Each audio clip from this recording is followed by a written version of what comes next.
Have you ever walked into a crowded room and still felt invisible?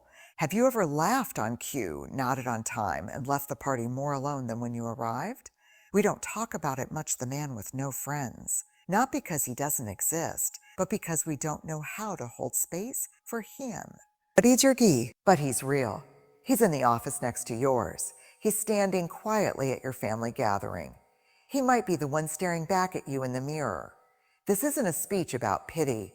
This is a conversation. He internalizes this shame that says, if I were stronger, I wouldn't feel this way.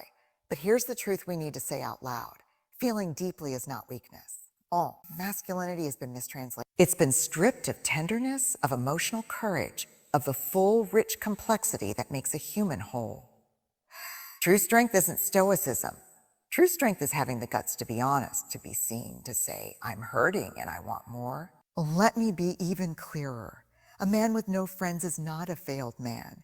He's a man who has been told over and over again that connection is not his to ask for, that intimacy is a woman's domain, that needing others makes him less than. But none of that is real. None of that is truth. Those are inherited scripts, and it's time to rewrite them. It's time to expand our definition of masculinity, to include warmth, gentleness, friendship, community, to honor men, not just for their resilience, but for their ability to reach, to say, I miss my people, to say, I need support, to say, I need support, to say, I want to feel less alone.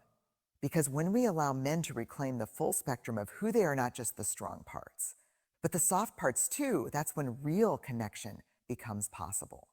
And maybe, just maybe, that's when the man with no friends starts to realize he doesn't have to do life alone anymore. So we've peeled back the first layers. We've named loneliness as a signal, not a flaw.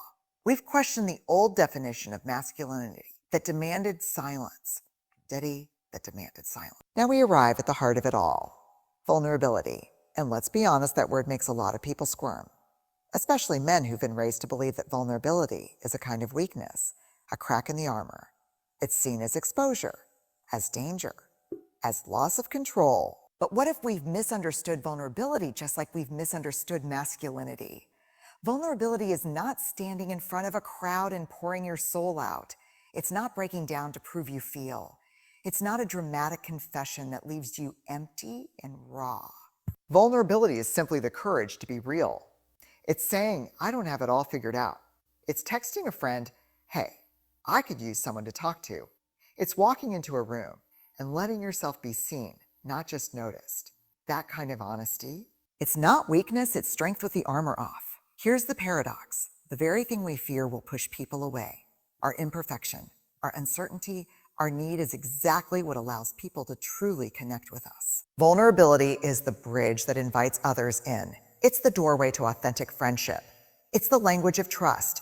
But here's the kicker. Vulnerability is not a guarantee of connection. That's what makes it brave. You can show up honestly and still not be received the way you hoped. You can try and still feel unseen. That's the risk. That's why so many of us build walls, because walls feel safer than rejection.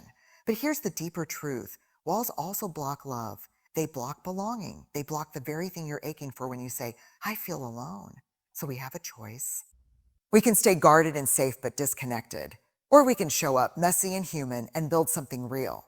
And that doesn't start with huge declarations. It starts with small steps, eye contact, a phone call, a moment of truth in a conversation where you say, actually, I've been feeling kind of alone lately. That moment, that's not weakness. That's a man laying down bricks for a bridge. A man with no friends may feel stuck on an island, but vulnerability is the raft. It's the first plank. And it's enough to start building your way back to connection, one brave moment at a time. By now, we've walked through some uncomfortable truths about loneliness, masculinity, and vulnerability. And here's where the rubber meets the road. Because even when you know you're wired for connection, even when you understand vulnerability is a bridge, there's still that one lingering fear that stops so many of us. What if I put myself out there and nothing comes back? Let's not sugarcoat it. That fear is real. That risk is real. Relationships are not guaranteed. People might not respond the way you hoped. You can try and still feel unseen. That's the risk. That's why so many of us build walls, because walls feel safer than rejection. But here's the deeper truth. Walls also block love. They block belonging. They block the very thing you're aching for when you say, I feel alone. So we have a choice. We can stay guarded and safe but disconnected, or we can show up messy and human and build something real. And that doesn't start with huge declarations. It starts with small steps, eye contact, a phone call, a moment of truth in a conversation where you say, actually, I've been feeling kind of alone lately. That moment, that's not weakness. That's a man laying down bricks for a bridge. A man with no friends may feel stuck on an island, but vulnerability is the raft. It's the first plank. And it's enough to start building your way back to connection, one brave moment at a time. By now, we've walked through some uncomfortable truths about loneliness, masculinity, and vulnerability. And here's where the rubber meets the road. Because even when you know you're wired for connection, even when you understand vulnerability is a bridge, there's still that one lingering fear that stops so many of us. What if I put myself out there and nothing comes back? Let's not sugarcoat it. That fear is real. That risk is real. Relationships are not guaranteed. People might not respond the way you hoped. They might not show up, or worse, they might show up in a way that confirms every fear you've carried quietly for years. But let me tell you something you might not have heard enough. Real friendship isn't built in a vacuum of comfort. It's built through risk, through showing up before the outcome is secure. Every true connection you've ever seen, every friendship that looks easy from the outside, started with one vulnerable person taking a leap. Someone had to send the first message. Someone had to say, I want to hang out sometime. Someone had to open a little more than usual and trust they wouldn't regret it. And yes, it's scary, but it's also sacred. Because when you risk connection, you're saying, I believe in the possibility of being known. That's not small. That's not soft. That's not soft. That is one of the bravest things a human can do. Now, here's where a lot of us get stuck. We think friendship is supposed to just happen. That if it's not instant or easy, it must not be meant for us. But let me be clear. Friendship, real friendship, is built over time, through consistency, through awkward starts and missed texts and trying again anyway. There is risk in putting yourself out there, yes. But there's also risk in doing nothing, in sitting in silence, convincing yourself you're not worthy of connection, and letting time pass without making a move toward the thing your heart actually craves. That kind of waiting, it doesn't protect you, it slowly breaks you down.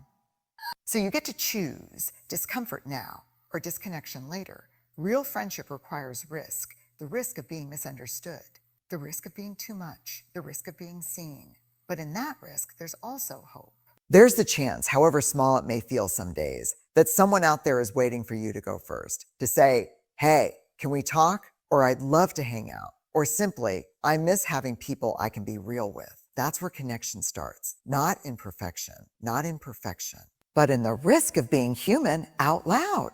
Let's clear something up right now. Being connected isn't reserved for the charming ones. It's not just for the extroverts, the loud laughers, the people persons. You don't need to be the life of the party to deserve belonging. You don't need to have the perfect social skills to be worthy of deep friendship. Because connection, real connection, is not a personality trait. It's a practice. And like any practice, it's messy at first. It's inconsistent. It's full of missteps and moments where you wonder, am I doing this right? But here's the truth. You don't have to do it perfectly. You just have to keep showing up. A lot of men, especially the ones who've spent years feeling alone, look at people who seem to have tight friendships and think, well, they're just naturally social. That's not me. But what you're seeing isn't luck. What you're seeing is effort, time, intention. They've practiced, maybe without even realizing it. Connection grows in ordinary moments. The text you almost didn't send, the invitation you risked offering, the decision to say yes, even when your instinct was to cancel. That's how it builds, not in grand gestures, but in quiet repetitions of courage. It's okay if it feels awkward at first.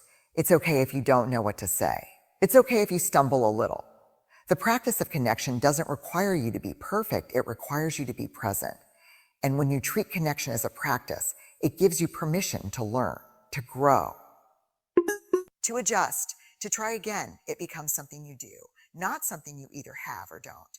And that's powerful because it means connection is available to everyone, including you. You're not behind, you're not too late, you're not broken, you're just out of practice. And the good news is, you can begin again today. So take a small step, reach out, Make the call, say the thing, ask the question, and then do it again tomorrow and the next day. Because that's how we turn loneliness into connection. Not through one magical moment, but through 1,000 intentional ones. Not by becoming someone else, but by becoming more fully yourself and inviting others to meet you there. You don't have to earn connection. You just have to practice showing up for it. And when you do, it changes everything. And when you do? So here we are. We've talked about loneliness as a signal, not a flaw. We've questioned outdated definitions of masculinity that keep us isolated. We've embraced vulnerability as a bridge to connection, not a confession of weakness. We've acknowledged that real friendship requires risk, and we've reminded ourselves that connection isn't a trait you're born with, it's a practice you build, one small step at a time. This journey is not about fixing anything. It's not about finding something you lost. It's about giving yourself the grace to show up as you are messy, imperfect human, and trusting that connection is still waiting for you. You are not alone. Not in your struggles, not in your need for others, and certainly not in your desire for meaningful connection. You are worthy of love, of friendship, of being seen.